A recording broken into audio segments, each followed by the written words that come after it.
And a cluster means, it can have 2, 10, 100, 1,000 machines. So the rate of innovation in Amazon Web Services is also accelerating. And all of this is driven by customer demand. Amazon Web Services has an ethos of looking at what the customer wants, working backwards from it, releasing a minimum viable product out in the market, gathering feedback, and reacting to customers' issues, customers' needs, customers' wish lists, and iterating, using that iterating with new features and products. Let me digress a little bit. Why is this different from our traditional models of computing? Instead of using a fancy term like cloud computing, I would like to say that what we are talking about here is really utility computing. There was a time when personal computers they came in all different shapes and sizes, and they were all different, and you had to learn different languages to use a personal computer. It was only meant for the serious hobbyist, and then came the PC and a suite of applications. And suddenly personal computers became available to everybody, and you didn't have to go through a huge learning curve from one PC to another. They were all more or less the same, and you could use them to solve business problems. Something similar has happened in the IT infrastructure space. This is a power plant, an electricity power plant. What are the characteristics of electricity today? It is on demand, right? When you want electricity, you don't go out to build a power plant. There's a cable coming into your house or office, you turn it on, you get it. You turn it off, it stops. You pay as you go, or you pay for what you use, right? People don't say, ek mahine ka itna hoga, ek saal ka itna hoga. At the end of the month, you get a bill, so many watt hours, that's what you pay for. You did not use electricity. If you went on a vacation, you don't pay for it. If you figure out some way of saving electricity, you pay less, right? So it has a pay-as-you-go nature. It is available. You walk into any office, any home, you expect electricity to be there. You don't expect to do something special to get electricity into your house anymore. Not only is it is available uniformly. It's 220 volts, 60 hertz everywhere. When you buy an electrical appliance, you don't have to read the label or the fine print to see whether it will work with your wall socket or not, right? Mr. Sharma's phone charger cannot work in Mr. Verma's phone charger because the electricity is a bit different. That doesn't happen. It's very uniform. But is your IT infrastructure that way? Is your IT infrastructure on demand, or do you have to plan for it? Is your IT infrastructure pay as you go, or do you have to purchase everything upfront? Is your IT infrastructure available all the time, like wherever you go? Today, you have set up an office in Mumbai. You want to open another office in New York or London. Can you take your infrastructure with you? And is it uniform? Does it work the same way everywhere? It would be nice if we had those characteristics. And that is what AWS has set out to give you this data center and things inside that data center in an on-demand, pay-as-you-go, available and uniform manner. And let's look at how that is possible. And further, to take this infrastructure and make it programmable so that you can automate, so that you can have applications reacting to what is happening on the shop floor and modifying your infrastructure in the back. There's a lot which goes inside this infrastructure. It's not just servers. Of course, you have servers, but you also worry about security. You also have databases and storage. You need to take backups of your storage and your databases. If you have a website, you probably have load balancers. If you have more than a few machines, you probably have to worry about core technologies like DNS and networking and messaging. And you need to do monitoring to make sure all of this is working according to specification. So it's not just servers. There's a lot of technology inside a data center. Now the question is, does all of this differentiate your business from somebody else's business? And the answer is, unless you are in the data center business, probably not. The business requirements of your business from somebody else's business are at a certain level. And all of this is needed, this is necessary. But it is not differentiating your businesses. There's no point in becoming deep expert in this. It's not going to give you a lot of benefit. Still, If these things don't work, then your online presence doesn't work, your workflow doesn't work, your ERP doesn't work. So it's important to keep these things running and running well. So that's a dilemma. How can we solve that? Coming to that, just to mention that AWS gives you all of those things globally. It has, AWS is present in 9 regions across the world. The regions are geographies, distinct geographies where we have a presence. 4 in the, North America, 1 in South America, Europe, 3 in Asia. Right? Within each of these regions, you have multiple availability zones. An availability zone is like a logical data center. So there's more than one in any region. These availability zones are available to you to use. You can use more than one for no additional cost. You can spread your infrastructure across multiple data centers, so to speak, for no additional cost. And yet, these availability zones are isolated from each other in terms of failures. So they don't share common points of failure. They are not in the same building. They are in different earthquake zones. They are in different floodplains. They don't share common power providers. They don't share common internet service providers, or they have redundant availability. So if worst comes to worst, there's a flood or an earthquake, or a power supplier has a major problem, or an internet service provider has a major problem, not all of these data centers will be affected. Your infrastructure, if it's architected well, can remain available even in the face of major disasters for a fraction of the cost of what you would incur if you were to set out your own disaster recovery or business continuity setup. And there's more. There's something called an edge location. It's available in, today, 40 different locations across the world. Important services like distributed DNS service Route 53 and a content distribution network, CloudFront, on which I'll be talking a bit more, is available out of these edge locations. The presence of these edge locations means that these services are delivered to your end users closer to where they are instead of the regions. Why are customers adopting cloud computing or looking at cloud computing? Why are organizations talking about, let's look at the cloud for my next deployment, or let at least learn about what cloud computing can bring to the table? Not because of the technology per se, but because of the benefits it brings.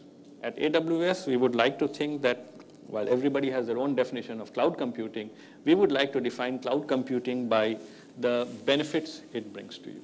And what are those? First, you no longer have capital expenditure. You replace your capital expenditure with variable expenditure. When you want to set up IT infrastructure, you don't have to buy everything up front. You don't have to worry about data center space, networking, power, cooling. You replace that by pay as you use incremental variable costs. You use more infrastructure, you pay more. You use less, you pay less. That means it costs you zero to get started. When you have an idea in your mind, when you have a simple little spark to start, it doesn't cost you anything. It doesn't cost you a data center. You can start experimenting right away. Those variable expenses, they are lower on the public cloud because of economies of scale. Here are some testimonials. Redbus says, it's a well-known online bus ticketing company based in India. They say they saved 30 to 40% overall reduction in cost because their infrastructure was on AWS. The unit costs are less because AWS is large, can drive down its own costs and passes on those benefits to you. Commonwealth Bank of Australia says after migrating their first 12 applications itself, they were able to save tens of millions of dollars. Samsung says that for the Smart Hub application, this is the application that powers those smart TVs, the widgets on their smart TVs. They were able to save $34 million by putting the infrastructure on AWS. How does that happen? Simple virtuous cycle at work here. What happens is when we get more customers, we get more usage. When we get more usage, we buy more infrastructure. When we have more infrastructure, we benefit from economies of scale. We are able to invest more in research and development to drive down our costs. When we drive down our costs, we pass on the benefits by reducing prices. When we reduce prices, we get more customers, and this cycle continues. We have reduced prices for our services 34 times since inception without any competitive pressure to do so.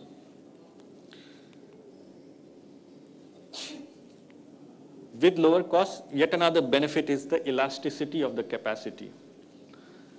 Today, when you have to think about how much IT infrastructure to provision for your website or for a new marketing campaign, you have to plan upfront months in advance, and you have to order all that infrastructure. And once that is set there,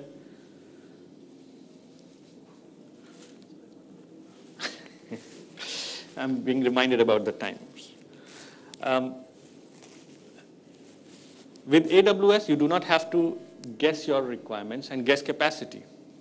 If you guess capacity, you will be following this blue line, probably. You will say in the first 4 months, it's so many users, in the next 4 months, so many other users. Your actual demand may vary, and it almost always varies, which means that sometimes you have waste, sometimes you have less hardware than you absolutely need, and customers are unhappy with your slow website. On AWS, you can map your capacity to your requirements. If your requirements go up, you get more capacity. If your requirements go down, you reduce capacity, and you can do this in a matter of minutes. That takes away the guesswork. Your capacity, your infrastructure actually follows your requirements. You're not wasting money by buying too much hardware, and you don't have dissatisfied customers because you don't have enough hardware. And because you can get infrastructure in minutes, you're no longer the bottleneck. IT doesn't become your bottleneck.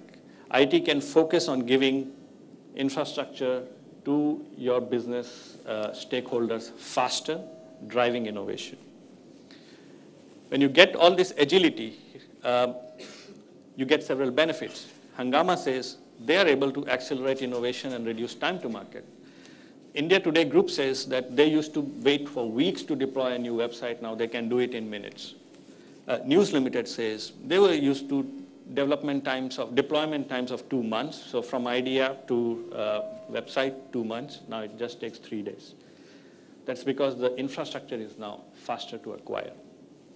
And when you have infrastructure that is very quick to acquire, you can try out a lot more things.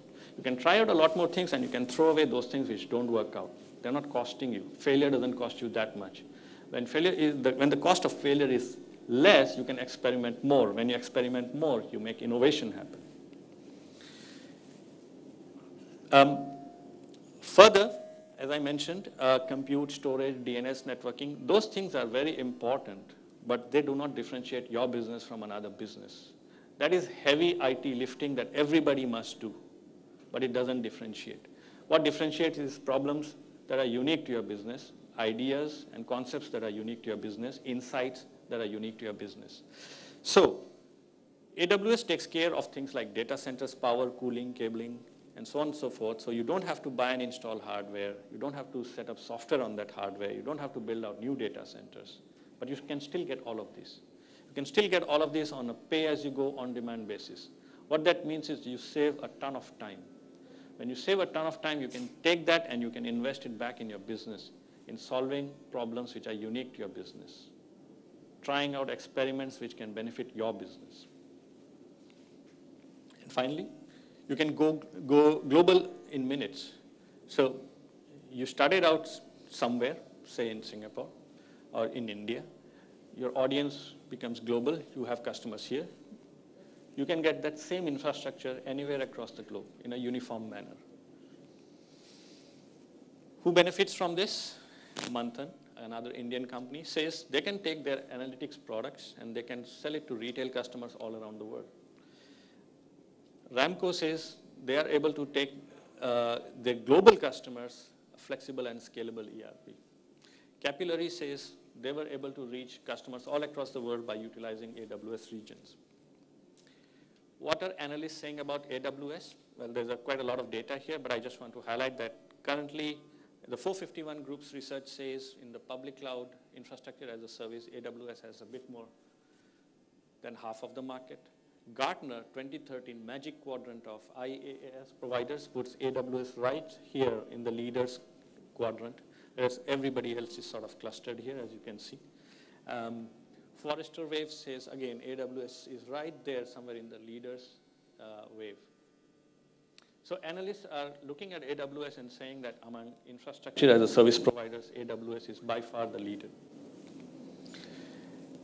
Security of your applications, top priority, top question as well. What happens when your infrastructure is no longer in your office or in your data center, is somewhere else? Is it secure? AWS has invested heavily in getting industry-specific and broad security accreditations. These accreditations means there is a third party auditing AWS infrastructure on a periodic basis, on a regular basis.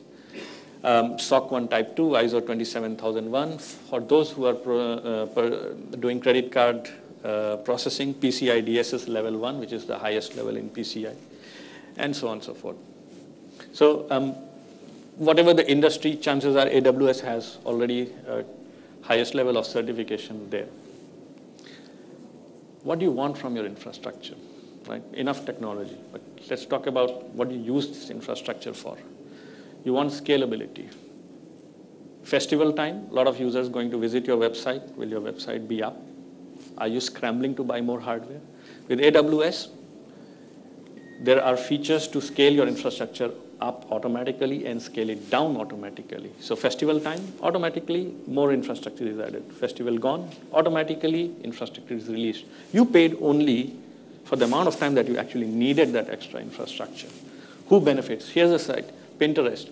It's a social media site, millions of customers, small engineering team. How do we scale up, scale down? Don't have lead times. They have 410 terabytes of data. They have 8 billion files stored in S3. Pinterest says as AWS helped them scale quickly and easily, right? Snapdeal, familiar name, India's largest online marketplace, one-stop shopping destination for internet folks in the country. It trusts AWS for its rapid technology deployment. When Snapdeal wants to deploy a new part of their website, change parts of their website, they trust AWS to do it. AWS has helped them achieve scale.